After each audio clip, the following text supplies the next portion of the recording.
So ang mangyayari, dapat yung ating mga Filipinos ay mag-iingat pa rin, maging alerto at iwasan yung paggagala at pagpunta sa mga high streets na sinasabi, kung saan nangyayari yung mga looting at mga rioting and arson, at iba pang krimen na ginagawa ng mga gangs of youth. Pero wala pa silang natatanggap na ikangay parang humingi ng tulong na ilikas, wala pa akong ganon? Walang natatanggap yung ating embahada na request for help.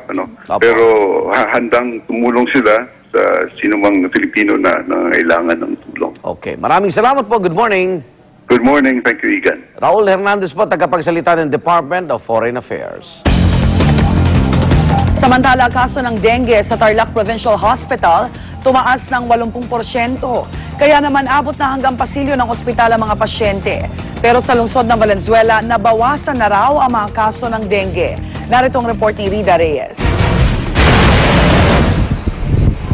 Maluwag pa ang emergency room ng Valenzuela Medical Center. Kapansin-pansin raw ang nabawasang bilang ng mga pasyenteng na-admit dito dahil sa dengue. Pero kung tutuusin, marami pa rin ng 14 na nagpa-confine matapos makitaan ng mid-warning signs ng dengue strain 2. Nagsusuka, tas hinang-hina po.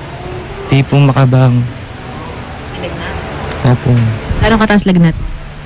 Sobra po, sobrang init. Sa kabuuan, 89 na kaso ng dengue ang naitala dito simula Enero hanggang Agosto ngayong taon, higit na mas mababa kumpara sa 157 cases na naitala noong kaparehong panahon noong 2010. Gayunman, nakahanda ang buong staff ng ospital para sa inaasahang buhos ng mga dengue patients ngayong panahon ng tag-ulan. Maliban sa nakatalagang dengue express lanes, naka-standby rin ang mga kakailanganin supplies gaya ng oral rehydrating solution, swero at gamit pangkuha ng dugo. I think mas mababa ang census namin ngayon compare last year.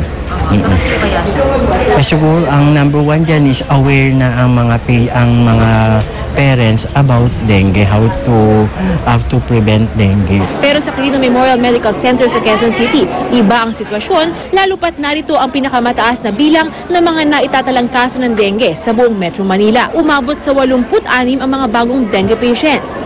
Karamihan sa kanila galing sa Barangay Pansol sa Quezon City na isa sa mga ituturing na dengue hotspots ng DOH. Kaya ganito pa rin ang tagpo sa emergency room. Maging sa Tarlac, patuloy pa rin lumolobo ang bilang ng mga nagkakadengue. Katunayan, 80% raw ang itinaas nito kumpara noong nakaraang taon. Sa ospital na ito, marami sa mga pasyente sa pasilyo na lamang pumipwesto. May mga kamang 2 hanggang 3 pasyente ang magkakatabi. Gayunpaman, tiniyak ng mga otoridad na sapat ang pasilidad at kakayahan ng mga ospital sa lalawigan. Para sa unang balita, Rida Reyes reporting. No Balance Billing Program ipatutupad ng Department of Health sa mga pampublikong ospital at simula po yan sa katapusan ng Agosto. Sa ilalim ng programa, libre na ang pagpagamot ng mga pinakamahihirap na pamilya ng ilang karamdaman sa mga government hospital. Narito ang report ni Lia Manyala. Sa gitna ng pila ng mga hinihinalang na dengue sa San Lazaro Hospital, nakilala ng GMA News ang inang ito. Ilang araw na raw nilalagnat ang kanyang anak pero hindi agad na pa ospital dahil wala raw silang pambayad. Pabor ho sa amin yun. Kasi sa hirap ba naman ang buhay ngayon. Kaya mas magaling na yun kung makakalibre nga naman kami. Ang ganitong problema ng maraming mahihirap ang tutugunan daw ng ipatutupad na No Balance Billing Program ng Department of Health sa katapusan ng Agosto. Sa programa, wala nang babayaran sa mga pampublikong ospital ang mga pasyenteng pasok sa 5,200,000 pinakamahihirap na pamilya sa bansa. Pero para lang daw ito sa ilang piling sakit tulad ng dengue, pneumonia, hika, hypertension, typhoid fever at acute gastroenteritis. Libre rin para sa poorest of the poor ang ilang procedure at test gaya ng x-ray, cataract surgery, cesarean section at normal delivery. Maganda. Kasi halos wala ka naman dyan babayaran eh.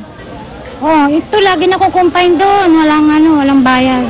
So, malaki. Ikaw pang tinatanong kung magkano kaya mo. Makatulong, parang hindi na kami makagastos. Kung kasama ang inyong pamilya sa Pantawid Pamilya Program ay tiyak ng kabilang kayo sa No Balance Billing Program. Nai-enroll na raw ng DOH sa PhilHealth ang pangalan ng mga nasabing pamilya.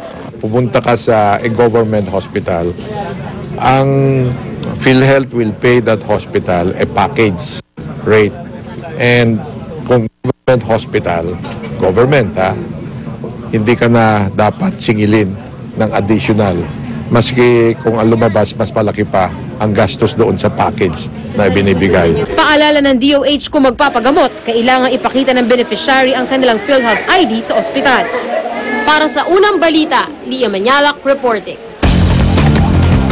Kaugnay po ng balitang yan, makakausap natin si DOH spokesman Asek Eric Tayag. Asek Tayag, good morning. Bea, good morning. Alright, tinawin lang po natin, Asek, sino-sino at paano po maaaring ma-avail itong no balance billing program kasi baka naman dagsain yung ating mga pampublikong ospital. Unang-una na yung 5 pamilyang na ilista at kasama sa CCT sites ng DSWD. Yung pinakamahirap sa ating mga kababayan na nabigyan na ng PhilHealth card, ang maunang mabigyan ng ganitong uri ng servisyo na no balance billing. At ito ay limitado lamang sa 22 mga sakit na karaniwang siyang pinakamaraming nauospital sa ating mga kababayan. So, ibig sabihin yan, Rhea, ay wala nang out of pocket, wala nang dudukutin sa bulsa. So, hindi na sila mag-aalala na gagastos pa sila sa gamot, sa pag-testing o sa doktor. Kumpleto na ang... Libre talaga. Oo, babayaran. Kumbaga sa naging guarantor na yung PhilHealth. Aha. Pero Asek, ni-record ho ba ang DOH kung ilang pamilya ho ang makikinabang talaga ng programang ito? 5 milyong pamilya. So, ibig sabihin niya na sa 5 kada pamilya kasi hindi lang mang yung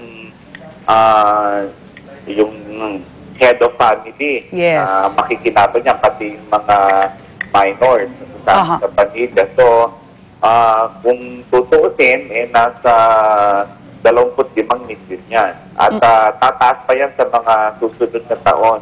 Yun ang talagang isinusulong ng aming kalihim, Secretary Ona, sapagkat alam mo ba, Rhea, dito sa ating bansa, halos kalahati, dukot sa bulsa ang gastusin nating medikal.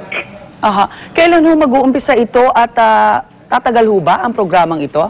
Tuloy-tuloy na yan. At kung hindi, bago matapos ang Agosto, kaya sa Setyembre, magbibigay lang kami ng anunsyo ng yung talagang go na yan. At makakaasa ho yung mga kababayan natin na talagang no balance billing na po. Napasabi na rin po sa ating mga ospital na tungkol ho sa programang ito. May sanctions ho ba kung hindi ho susunod? Walang sanctions sapagkat sa ngayon po ay titingnan natin yung takbo nito at meron naman ho kaming mga paraan para malaman namin yung mga hindi magpapatupad nito. Aha. Asek, marami hong nakakonfine ngayon dahil po sa dengue, no? Hindi ho ba pwedeng bigyan daw sila ng konsiderasyon at para makinabang sila sa programang ito? Yung iba po sa mga pampamalang mga pasilidad po natin, halos ko konti lang naman yung matutustos nila. Alam mo, Rhea, sige, papanggitin ko sa aming sabihin yan, dahil na nananala sa dengue ngayon, kasi ngayon na yung peak ng dengue. Opo. So, pero kung may PhilHealth card sila, hindi sila dapat mag-alala. Kasama kasi yung sa 22 ang dengue. Siguro unahin na yung dengue. Para nang sa ganon, lalo na kung may PhilHealth card naman, para no balance billing. Maraming salamat, Rhea, sa iyong suggestion. Magandang balita ho, Asek Tayag. Maraming salamat po sa inyo at magandang umaga. Salamat din. DOH spokesman Asek Eric Tayag.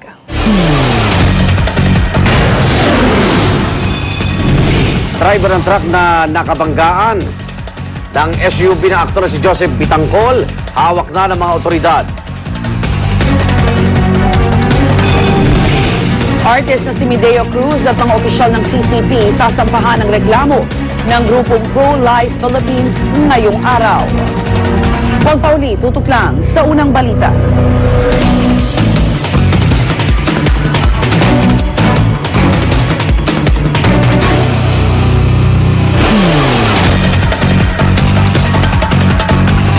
Araw-araw may mga neurons na umiina at nasisira. Pag di naagapan, pumupuro lang memorya. Mag-Memo Plus Gold.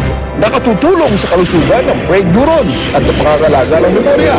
Take Memo Plus Gold. Lamang ang may good memory. Scrambled itlog, i-magic log. Ibudbod ang Maggi Magic Sarap, then beat the eggs.